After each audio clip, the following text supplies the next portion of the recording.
Greetings to our friends and partners across America and around the world.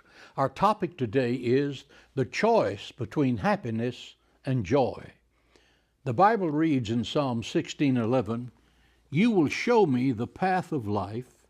In your presence is the fullness of joy, and at your right hand are pleasures forevermore." Very few people know the difference between joy and happiness. Most people use the phrase, "I just want to be happy." They pursue happiness with drugs, alcohol, sexual fantasies, or exotic trips to Shangri-La. But when they arrive in Shangri-La, they unpack their bags, they look in the mirror and discover that the source of all of their problem is looking right back at them. Suddenly, their happiness is gone. The word happiness comes from the Scandinavian word hap, from which we get happenstance, meaning to be controlled by circumstance or what happens to you. You're happy because the sun is shining. You're happy because someone complimented you. You're happy because you lost 5 pounds. You're happy because you don't have to work today, or Christmas Day is coming, or it's your birthday. But you're controlled by what happens to you. Your happiness depends on what happens. But God's joy is there no matter what happens. That's the difference. That's the secret of Christian joy. It's not based on circumstance, but in believing God is who He says He is, and that He will do what He says He will do. Look at David, a young shepherd boy who was invited to the palace to play beautiful music for King Saul. King Saul was plagued by an evil spirit that tormented him, and the only thing that could calm him down was David's harp playing. However, as David grew in prominence, slaying Goliath and conquering the enemies of Israel, Saul's jealousy got the best of him.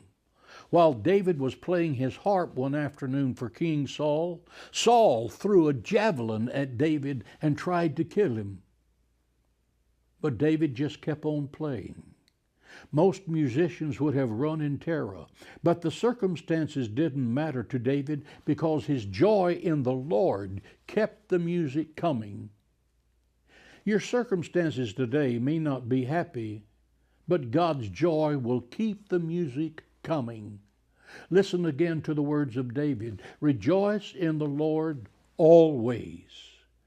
Rejoice in the good times. Rejoice in the bad times. Rejoice when you're on the mountaintop. Rejoice when you're walking through the valley of the shadow of death.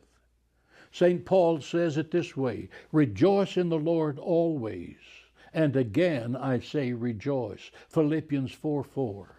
Make this day a wonderful day by receiving God's joy even in the worst of times. Yesterday is gone forever. Forget it. Forget it. Tomorrow is not here. Today is the only time you can control. Rejoice in the Lord and make it a great day. If you were blessed by this devotional, would you prayerfully consider a donation to Hagee Ministries to help us continue to take the life-giving message of Jesus Christ to all the world and to every generation? You can give today by going to www.jhm.org.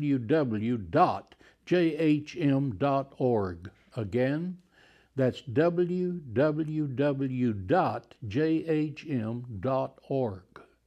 That's God's Word for this week. I'll see you Sunday morning live over the internet at 8:30 or 11 a.m. Central Standard Time on Facebook, YouTube, or our website at Hagee Ministries.